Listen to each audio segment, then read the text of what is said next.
탄식에서 영광으로라는 제목으로 하나님 말씀 증거하겠습니다. 제2차 세계대전이 마무리되어 가는 과정 가운데 연합군들에게는 매우 의미 있는 특별한 두 날이 생겼습니다.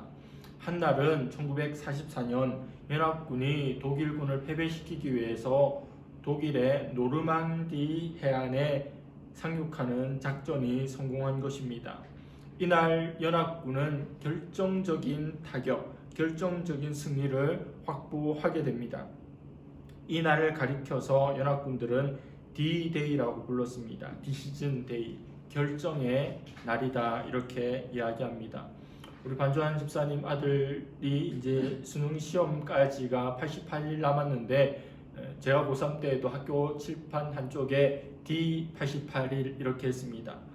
그날, 결정적인 날, 수능일, 그날이 88일 남았다는 겁니다. 그런데 연합군들이 독일의 노르망디 해안에 상륙하여서 그들의 허리를 끊고 공격을 성공한 것으로 이 전쟁이 끝나지 않았습니다. 사실 연합군들은 이날부터 더욱더 격렬한 독일군의 저항에 직면하게 되었습니다. 그러나 결국 연합군들은 이 D-Day를 기점으로 계속해서 진군해 나가면서 독일의 수도인 베를린을 점령하고 전쟁을 종식시킵니다. 그 베를린이 함락되고 독일이 항복을 선언하는 그때가 바로 결정적인 결과적인 승리의 날입니다. 그날 가리켜 연합군들은 V-Day, 빅토리 데이, 승리의 날이라고 불렀습니다. 구원이란 무엇인가라고 하는 책을 쓴 신학자 김세훈 박사는 그 책에서 이렇게 표현합니다. 연합군들에게 정말 의미 있었던 두 날, D-Day와 V-Day는 예수님께서 이 땅에 하나님의 아들로 오셔서 십자가를 지시고 죽으시고 부활하신 날이 D-Day, 결정적인 날이고, 그리고 예수님께서 말씀하신 대로 다시 오시는 재림의 그 세상 끝나는 날이 바로 V-Day가 될 것이다. 두 개를 그 책에서 연결하고 있습니다. 예수님께서 이 땅에 오셔서 우리의 죄를 담당하시고 십자가에 죽으셨다가 부활하시는 그 순간에 인류는 결정적인 승리를 경험합니다. 창세기 3장 15절에 나왔던 원시복음처럼 여자의 후손이 뱀의 머리를 박살내는 날입니다. 그러나 그 싸움은 아직 끝나지 않았습니다. 아직도 사탄의 저항은 격렬합니다. 그 저항을 받으면서 공격과 유혹을 받으면서 우리는 살아갑니다. 언제 이 싸움이 끝날까요? 끝나지 않을 것 같은 이 싸움이 언제 끝날까요? 마침내 이 천국 복음이 온 세상에 전파되기 위하여 모든 민족에게 증거될 때 주님께서 다시 오십니다. 재림의 주님으로 오십니다. 초림의 주님으로 오실 때는 구원의 주님이었고 재림의 주님으로 오실 때는 심판의 주님이 되시는 겁니다. 이날 사탄의 운명은 끝장이 납니다. 우리는 영원한 승리를 그날 경험하게 됩니다. 예수님께서 십자가 지시고 죽으셨다가 부활하신 날이 결정적인 날이고, 그리고 예수님께서 다시 오신 날이 승리의 날이 된다는 겁니다. 지금 우리가 살아가고 있는 이 시대를 종말이라고 이야기합니다. 종말은 언제를 종말이라고 할까요? 예수님의 초림부터 예수님의 재림까지를 그 기간을 종말의 때라고 이야기합니다. 예수님께서 오실 날이 점점 가까워지고 있음을 우리는 알지 않습니까? 그래서 우리가 종말의 끝, 말세 지말을 살고 있다 이렇게 여기며 살아갑니다. 우리는 예수님을 통해서 구원을 받았습니다. 죄사함을 얻었습니다. 기쁨도 평안도 감사도 누리며 그 은혜 가운데 살아갑니다. 그러나 여전히 공중 권세 잡은 자와의 싸움이 있습니다. 우리 육신의 내면에 꿈틀거리는 정욕과의 전쟁이 끊임없이 계속됩니다. 때로는 이 싸움에서 져서 넘어집니다. 쓰러집니다. 패배합니다. 그래서 심각한 고난을 경험합니다. 이 고난 가운데 있을 때 절망하고 신음하고 탄식합니다. 오늘 본문 말씀 가운데 우리를 둘러싸고 있는 중요한 세 가지의 탄식에 대해서 말씀합니다. 그런데 로마서 8장이 정말 보석의 가장 빛나는 부분이듯이 그 탄식이 변하여 영광이 됩니다. 탄식이 변하여 감탄이 되는 과정이 이 말씀 속에 잘 나와 있습니다. 성경은 먼저 피조물, 자연의 탄식을 말씀합니다. 22절입니다. 피조물이 다 이제까지 함께 탄식하며 함께 고통을 겪고 있는 것을 우리가 아느니라. 피조물, 특별히 자연은 탄식하며 고통을 받고 있습니다. 우리는 이 자연 만물을 볼 때 참 아름답다, 너무도 멋있다, 하나님께 찬양과 영광을 올려드립니다. 그러나 비상적인 겉으로 그렇게 좋게 보이지만 자연의 내면을, 그 피조 세계의 내면을 들여다보면 탄식과 신음이 가득 차 있다는 것을 발견하게 됩니다. 우리 인간들이 얼마나 환경을 파괴합니까? 하나님께서 만들어 주신 동물들 가운데 멸종된 동물들도 있고 멸종 위기에 있는 동물들도 있습니다. 자연 만물을 우리가 많이 파괴하고 있죠. 오존층에도 우리가 영향을 끼치지 않습니까? 많은 환경의 오염을 우리가 시키고 있습니다. 또 동물 세계도 어떻습니까? 내가 살기 위해서 다른 동물을 이겨야 합니다. 내가 살기 위해서 다른 동물을 죽여야 합니다. 참 아이러니죠. 살기 위해 죽여야 한다는 겁니다. 그리고 약육강식의 자연 법칙이 존재합니다. 맹수들이 새끼를 놓으면 그 새끼 중에 장애가 있거나 좀 뭔가 연약한 개체가 있으면 어미가 물어서 죽여버린다고 합니다.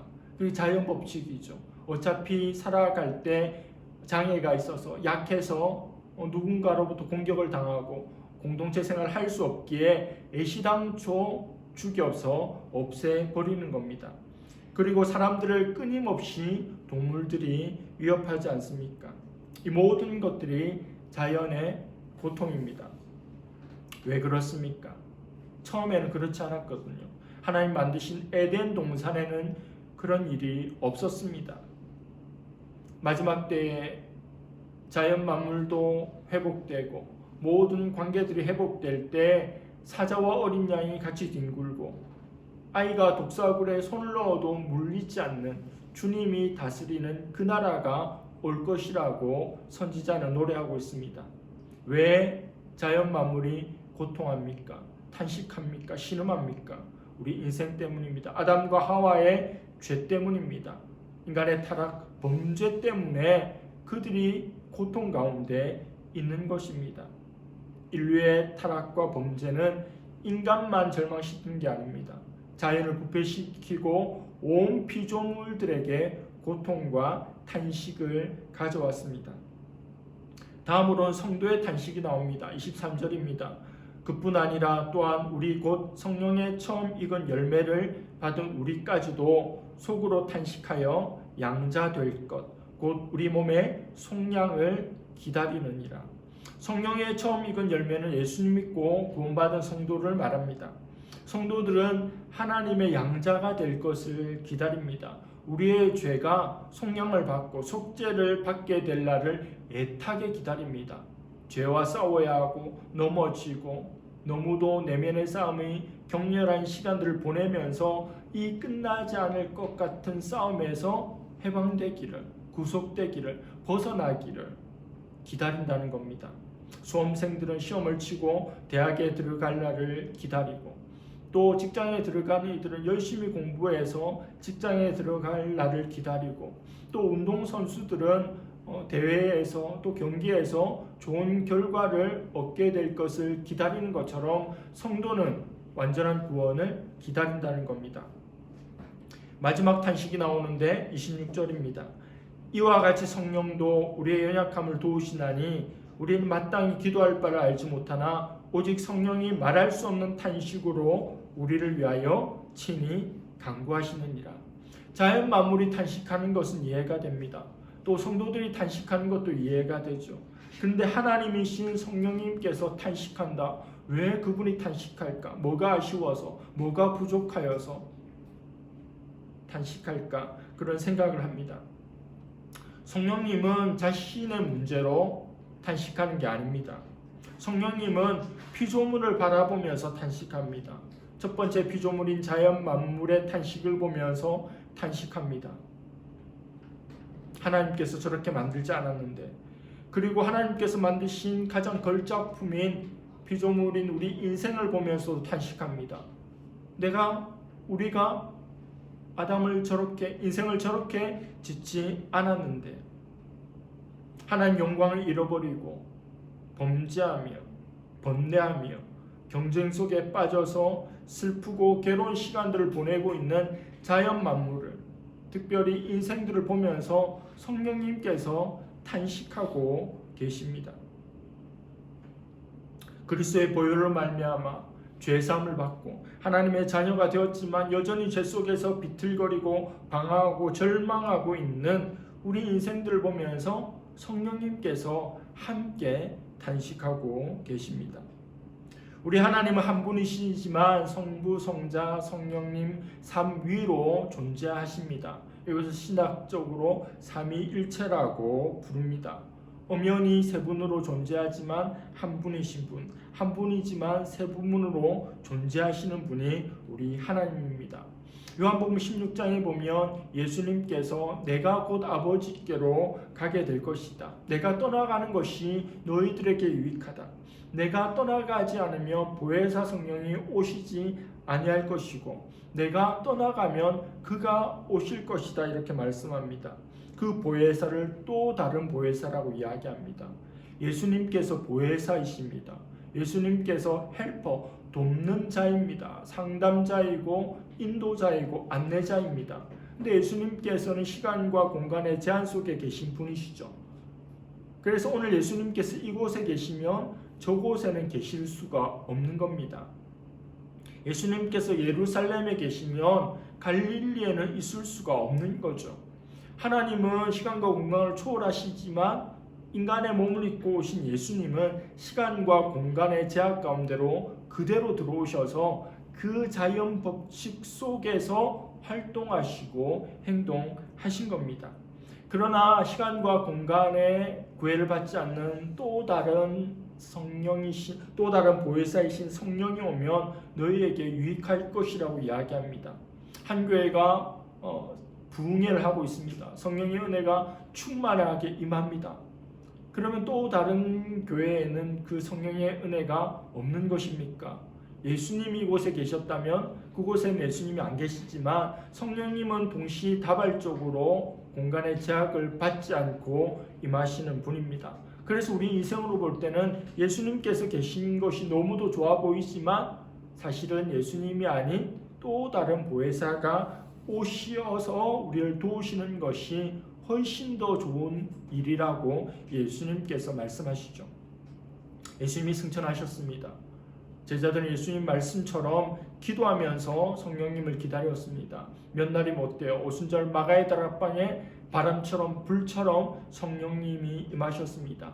기도하는 120명의 머리 위에, 각자의 머리 위에 불과 같이 임하여 주셨습니다. 보혜사는 헬라어로 파라클레이토스입니다. 이건 법정에서 피고의 친구가 어려움을 당할 때 내가 희생을 각오하면서까지 그의 무죄함을 변호해 주는, 그 친구를 격려해 주는 변호자를 의미하는 단어가 파라클레이토스입니다.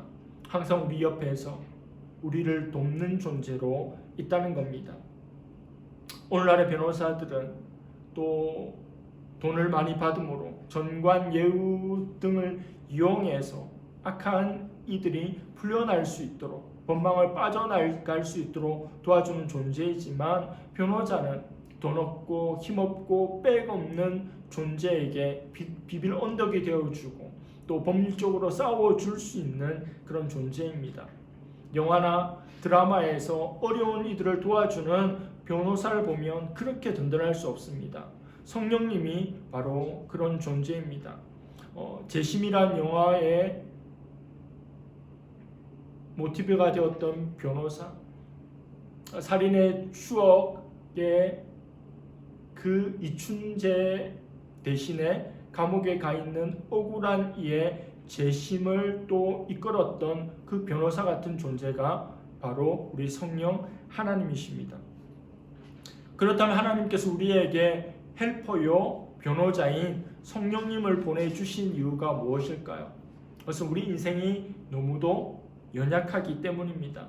아니, 인간이 얼마나 똑똑하고 강한데 인간이 연약하다고 말합니까? 인간이 못할 일이 없어 보입니다. 우주에도 가고 이 땅에서 높은 건물들도 세우고 정복할 수 없었던 질병도 정복하고 놀라운 과학의 발전을 이루어 가는 존재가 인생이지만 우리 인생의 연약함과 덧없음을 성경은 말씀합니다. 이 코에 호흡이 끊어지면 그냥 이 세상을 떠나야 한다는 겁니다. 대단한 권력자라 하더라도 그 권력을 다 잃게 되고 개처럼 정처 없이 떠돌아다니는 존재도 있습니다. 많은 재산을 가지고 있지만 하나님께서 그 영혼을 불러가시면 그 재산을 저장하기 위한 창고 짓는 일이 무슨 소용이 있겠는가, 이런 말씀도 하시죠. 이 세상의 포유류 중에 우리 인간처럼 태어나고도 한 1년 정도 지나야 걸을 수 있는 그런 동물이 있습니까? 그만큼 우리는 약한 존재입니다. 다른 짐승들은 태어나서 좀 있다가 바로 걷고 스스로 활동도 하는데 인간은 부모가 옆에서 끊임없이 챙겨줘야 합니다. 나이 20살이 되어도 부모가 챙겨주지 않으면 인간 구실을 못하는 것이 인생입니다. 20살이면 성인인데도 어른인데도 도와주는 조력자가 있어야 합니다. 과거에 유럽을 정복했던 나폴레옹이 기나긴 정복전쟁을 끝나고 돌아오면 고독감과 두려움에 그 집에서 아내 조스핀의 무릎을 붙잡고 울었다고 합니다. 우리 인간은 이처럼 육체적으로, 정서적으로, 영적으로 무능한 존재입니다. 연약한 존재입니다. 특별히 인간의 무능함은 부패하고 타락한 본능을 가지고 있는 존재라는 겁니다. 그래서 우리를 위해서 누군가가 도와주는 외부의 힘이 있어야 합니다. 우리는 때로 우리가 무엇을 어떻게 기도해야 될 줄도 모르는 존재입니다. 또 어떤 때는 사는 것이 우리가 만난 문제가 너무 어려워서 기도를 어떻게 해야 되는지 알지만 그 기도할 힘조차 없는 것이 우리 인생입니다. 우리 인생의 어두운 터널을 지날 때에도 우리를 보시며 탄식하시고 아파하시며 우리를 위해서 기도해 주시는 분이 있습니다. 세상에 가장 불쌍한 사람은 그 사람을 위해서 기도해 주는 사람이 한 명도 없는 존재가 세상에서 가장 불쌍한 존재입니다. 그래서 믿는 가정에 태어나고 그를 위해서 기도해 주는 이들이 있는 것은 얼마나 복된 일인지 모릅니다. 그러나 믿지 않는 가정에서 혼자 신앙생활을 하는 존재라 할지라도 교회에서 어떤 누구도 케어해 주지 않고 그에게 신경 쓰지 않는 일할지라도 그가 하나님의 백성이고 하나님의 구원받은 이라면 그를 위해서 기도하는 존재가 한 분은 계십니다. 누구시죠? 바로 성령님이십니다. 보혜사께서 그 영혼을 바라보며 탄식하며 끊임없이 기도합니다. 자기 스스로 기도할 수 없고 무엇을 어떻게 구해야 될지 알지 못하는 때에도 성령님께서 기도해 주십니다. 우리는 많은 기도를 합니다. 그러나 어떤 기도는 하나님께 상달될 수 없는 기도도 드립니다. 우리의 정욕에 쓰려고 구하는 기도가 대표적인 예죠. 그리고 또 잘못 구하는 것들, 바르지 못한 기도들도 있습니다. 그러나 성령님께서는 그분 자체가 하나님이시기에 그가 구하는 것이 잘못 구하는 것이 하나도 없습니다. 27절에 보면 성령님이 하나님의 뜻대로 간구하신다 이렇게 말씀합니다. 제가 설교하는 것에서 오류가 있을 수 있고 우리가 하는 기도도 잘못된 부분이 있을 수 있습니다. 인간이 하는 일이라 아무리 준비하고 아무리 철저히 계산한다 하더라도 그럴 수 있죠. 그러나 우리를 위해서 기도하시는 성령님의 간구는, 기도는 하나도 틀린 것이 없습니다. 조목조목 하나님의 뜻에 따라서 간구하고 우리를 위해서 중보해 주시는 것입니다. 28절 말씀입니다. 우리가 알거니와 하나님을 사랑하는 자 곧 그의 뜻대로 부르심을 입은 자들에게는 모든 것이 합력하여 선을 이루느니라. 우리 믿는 자들도 세상 사람들이 당하는 모든 어려움을 같이 당합니다. 경제적인 어려움도, 또 예기치 못했던 사고도 당하고 또 질병도 경험합니다. 예수 믿는다고 만사형통이 아닙니다. 예수 믿는다고 문제와 어려움이 없는 게 아닙니다. 오히려 예수님 믿는 것 때문에 고난당하는, 애매히 고난당하는, 그래서 인생의 고비를 넘어야 할 때도 있습니다. 그러나 그때마다 이 말씀을 기억할 수 있기를 바랍니다. 우리 인생이 잘 풀리지 않을 때, 힘들고 어려움이 있을 때, 그리고 좋은 일들이 연속해서 밀려올 때, 그 모든 일을 통해서 합력하여 선을 이루시는 하나님의 섭리가 있음을 붙잡을 수 있기를 바랍니다. 어려움과 환난, 그때는 너무도 괴롭지만 지나고 보면 이래서 그랬구나, 이렇게 하나님께서 인도해 주셨구나 느끼게 된다는 것입니다. 그래서 우리 인생의 한 부분뿐만 아니라 우리 전생애가 마찬가지입니다. 하나님의 계획과 하나님의 사랑과 하나님의 섭리 속에서 우리 인생을 하나님께서 이끌어 가십니다. 우리 자녀들을 위해서 신앙교육을 하고 기도하지만 근본적으로 우리가 마음에 새겨야 할 것은 우리 자녀들이 나의 자녀이기도 하지만 이전에 또 근본적으로는 하나님의 백성, 하나님의 자녀이기에 하나님께서 그의 인생을 인도해 주시리라는 믿음이 있어야 합니다. 합력하여 결국 선을 이루어 주시리라는 믿음이 있을 때 부모의 기도가 그렇게 부담으로 와닿지 않습니다. 내가 더 많이 기도하지 못해서 저렇게 잘 안 풀리는 거구나. 내가 더 많이 기도하지 못해서 저렇게 잘 자라나가지 못하는 거구나. 내가 더 많이 신앙으로 양육하지 못해서 저렇게 믿음 안에 서 있지 못하는구나. 그렇게 너무 자책하지 않기를 바랍니다. 하나님의 자녀이기에 하나님께서 책임져 주시고 인도해 주시고 합력하여 선을 이루어 주시리라는 믿음이 있기를 바랍니다. 29절과 30절입니다. 하나님이 미리 아신 자들 또한 그 아들의 형상을 본받게 하기 위하여 미리 정하셨으니 이는 그로 많은 형제 중에서 맏아들이 되게 하려 하심이니라. 또 미리 정하신 그들 또한 부르시고 부르신 그들 또한 의롭다 하시고 의롭다 하신 그들 또한 영화롭게 하셨느니라. 로마서는 이제 절정을 향해 달려가고 있습니다. 예수 그리스도로부터 시작해서 끊을 수 없는 하나님의 사랑까지 하나님의 계획과 목적 전체를 다 설명하고 있습니다. 하나님이 우리를 미리 아셨다고 말씀합니다. 에베소서의 말씀에 의하면 창세전에 우리를 알고 계셨습니다. 피상적인 알미 아닙니다. 애정을 가진 알미입니다. 그리고 정하셨습니다. 그리고 하나님의 때 우리를 부르셨습니다. 우리가 모태신앙이건 또 살아가면서 신앙을 갖게 되었건 하나님께서 불러주셨기에 하나님 앞에 예배드릴 수 있는 하나님의 자녀가 된 것입니다. 그리고 하나님께서 우리를 불러주셨을 뿐만 아니라 의롭다고 해주셨습니다. 예수 그리스도를 통해서 의로움을 우리에게 주셨습니다. 죄인인데 의인으로 하나님께서 여겨 주셨습니다. 그것만으로 감사하죠. 감옥에 가야 하는데 벌을 받아야 하는데 그 벌이 면제된 겁니다. 면죄부를 사지 않았는데도 그 벌에서 자유롭게 된 거죠. 우리를 의롭다고 여겨주십니다. 거기서 끝나지 않고 우리를 지극히 영광스러운 모습으로 만들어 주십니다.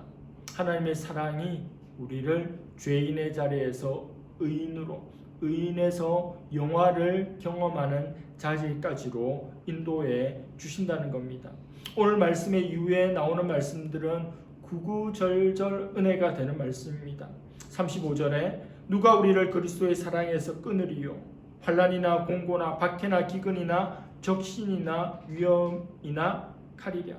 기독교 역사 가운데 수많은 박해와 환난과 또 어려움이 있었지만 수많은 믿음의 사람들이 순교할 수 있었던 것은 무엇입니까? 그들이 어떤 고난을 우리에게 준다 할지라도 그것이 나와 그리스도의 사랑에서 끊을 수 없다는 것을 알고 있었기에 이 땅의 삶이 다가 아닌 것을 알았기에 승리하였습니다. 37절입니다. 그러나 이 모든 일에 우리를 사랑하신 이로 말미암아 우리가 넉넉히 이기느니라.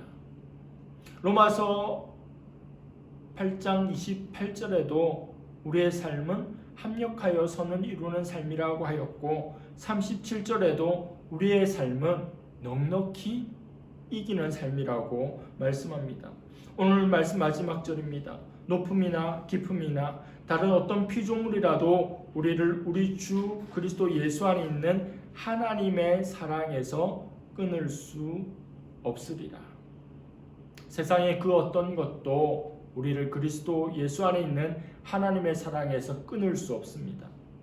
우리에게 임하는, 우리에게 부어지는 그 하나님의 사랑을 막아설 수 없는 겁니다. 우리는 반드시 넉넉하게 승리합니다. 우리의 결론은 이미 승리입니다. 스포츠 경기를 보면 결론이 어떻게 맺어질까? 어떤 결과가 날까? 늘 궁금해하죠. 그래서 스포츠 뉴스를 꼭꼭 챙겨보면서 누가 어떤 일을 했고 누가 이겼고 누가 졌고를 따져봅니다. 우리의 성도에 대한 뉴스는 항상 승리입니다. 결국 승리입니다. 그래서 힘차게 살기를 바랍니다. 당당하게 살기를 바랍니다. 그 승리를 온전히 누리며 즐기며 살기를 바랍니다. 저는 설교를 요리의 비유를 잘하는 편입니다. 성경 말씀, 오늘 본문이라고 하는 재료를 가지고 한편의 설교문으로 하나님이 어떤 분이신지를 드러내고 또 그분에게 우리에게 주시는 은혜를 전하는 것이 설교 행위라고 생각합니다. 근데 로마서 8장의 말씀들은 그 원재료 자체가 너무도 맛있는 좋은 말씀입니다. 그래서 어떤 양념이나 레시피로 요리할 필요 자체가 없습니다. 무슨 말을 갖다 붙이는 자체가 사족이 되고 그 말씀을 더 돋보이게 할 수도 없습니다. 로마서 8장 1절에서 39절 그 어떤 구절을 붙들고 살아가더라도 우리 삶 가운데 생수의 강이 흘러넘치고 하나님의 은혜가 충만하게 넘칠 것입니다. 오늘 읽었던 그리고 로마서 8장의 그 말씀을 그대로 씹어먹기를 바랍니다. 그 은혜, 그 말씀이 그 자체가 주는 풍성한 은혜를 누릴 수 있는 우리가 될 수 있기를 바랍니다. 우리에게 있는 그 보혜사로 인하여 우리의 탄식이 영광으로 변해가는 그 과정 가운데 하나님을 예배하며 감사하며 찬양하며 그 은혜를 온전히 누릴 수 있는 저와 여러분들 될 수 있기를 간절히 바랍니다. 기도하겠습니다. 하나님 아버지 감사합니다. 오늘 로마서 8장 말씀을 통하여 온 피조물들이 탄식하고 성도들이 탄식하고 그로 인해 성령님께서 탄식함으로 기도하는 것을 보았습니다. 하나님께서 우리를 불러주셨고 우리를 구별해 주셨고 우리를 구원해 주셨고 영광의 자리로 인도해 주신다는 그 구구절절한 은혜의 말씀들을 살펴보았습니다. 하나님의 사랑에서 우리를 끊을 자 아무것도 없고 우리는 반드시 넉넉히 승리할 수밖에 없는 존재인 것도 말씀을 통해서 살펴보았습니다. 이미 이긴 싸움입니다. 이미 이긴 인생입니다. 승리자로서 당당하게 어깨를 펴고 그것을 누리며 즐기며 호령하며 이 세상을 믿음으로 신앙으로 말씀으로 살아나가는 우리 모두가 되게 하여 주시옵소서. 감사드리며 예수님의 이름으로 기도드립니다. 아멘.